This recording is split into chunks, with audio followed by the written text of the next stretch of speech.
ఉండగనొక్క పాకయు పరుండగ చాపయు రొట్టెరొక్కటో రెండు భుజింప దెందమలరింపక శ్రీమతి చెంతనుండగా పండుగ కాదే జీవితము.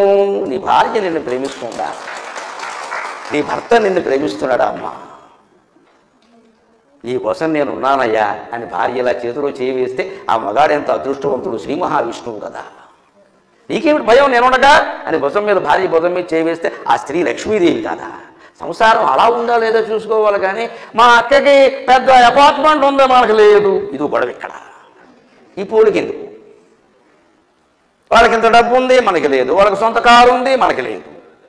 20 ఏళ్ల బట్టి ఈ రంగంలో ఉన్నా, ఇంతవరకు నాకు సొంత కారు లేదు, సుఖంగా ఉన్నాను.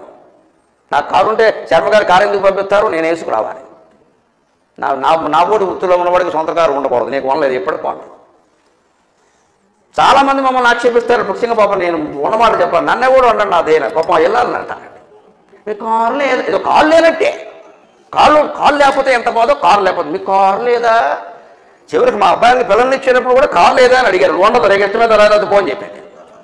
కారును బట్టి పిల్లనిస్తావా అంటే మన కోరికలు ఎలా ఉన్నాయి? ఎందుకు కారు అవసరం లేనప్పుడు ఎందుకమ్మా? అందరికీ సొంత కారు ఉండాలి పడవలాగా.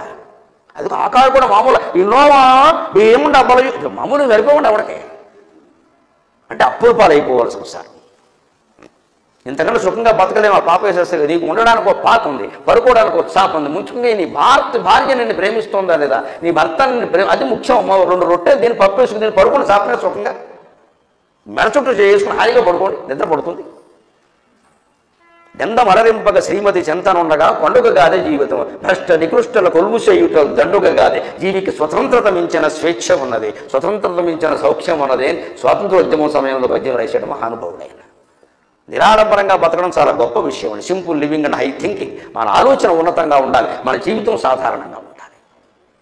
ఇవాళ ఐశ్వర్యం ఐశ్వర్యం ఐశ్వర్యం, ఎంత ఐశ్వర్యం ఉన్నా ఆడా మగ ఎవరికి సరిపోవట్లేదు. అప్పుల పాలైపోయాం, అనాథల వచ్చేవారికి. ప్రదక్షిణ వల్ల ఇవన్నీ వదిలేయాలి. ఈ సంస్కృతి నేర్చుకోవాలి ఖచ్చితంగా. పురుషోత్తముల మీది బుద్ధి. మన మనస్సు ఆయన మీద లగ్నమైంది లేదా. దేవదేవుని చింతించు దినము గుడ్ మార్నింగ్, గుడ్ ఈవినింగ్ అని 100 సార్లు ఫ్రెండ్స్ అందరికీ గుడ్ ఈవినింగ్ చెప్పడం కాదండి. ఏ రోజు హరిస్మరణ తీసామో ఆ రోజే గుడ్ ఈవినింగ్, ఆ రోజే గుడ్ నైట్, ఆ రోజే గుడ్ మార్నింగ్. లేకపోతే వెరీ బ్యాడ్ మార్నింగ్ తీసే. భగవంతుడు మనకు గుర్తు రాలేదంటే పనికి మాలిన రోజు అంటే అదే. అసలు భగవంతుడి మీద మనస్సు పెట్టి ప్రదక్షిణం చేయడం కంటే ఈ దిక్కుమాలిన పని. ఇది ఉద్యోగము పెళ్ళో ఏదో అది పెద్ద గొప్పదండి. అది వెళ్ళినంత మాత్రం సుఖంగా ఉంటావా? ఉద్యోగం వచ్చినంత మాత్రం సుఖంగా ఉంటావా? చదువుకున్నంత కాలం ఉద్యోగం ఉద్యోగంలో చేరిన తర్వాత అయిపోయిన సాఫ్ట్వేర్ హార్డ్వేర్ మనిషి నోవేర్. ఇప్పుడు ఇంకా వర్క్ ఫ్రమ్ హోమ్ వచ్చింది, దీన్నే అధిక మాసం తగ్గినం అంటారు. Work from home. ఇదివరకు వర్క్ అక్కడ కూర్చొని చేసినప్పుడు సాయంత్రమైనా బయటకు వచ్చేవాడు. ఇప్పుడు అది లేదు. చెయ్యి మొత్తం తోసేస్తున్నారు అదే జీతం. ఏమన్నా అంటే పోయి బయటకు పో సిద్ధంగా ఉన్నారు. ఏమైందండి మొత్తం వ్యవహారం? ఈ ఉద్యోగంలో సుఖం ఉందా? అది ఇది రావడం కోసం పెద్ద యాతన. ఇంత కష్టపడి రాత్రి వాళ్ళు పనిచేసాక వాడు 50,000 60,000 ఇస్తే దాంతో ఏమి సుఖపడతామని నిద్రే లేదు ఇక్కడ. ఎందుకంటే ఈ ఉద్యోగం మానేసి భార్యాభర్తల్లో ఒకళ్ళే ఉద్యోగం చేసి దాంతో సరిపెట్టుకుని ఉండగలిగితే సుఖంగా ఉంటుంది సంస్థ.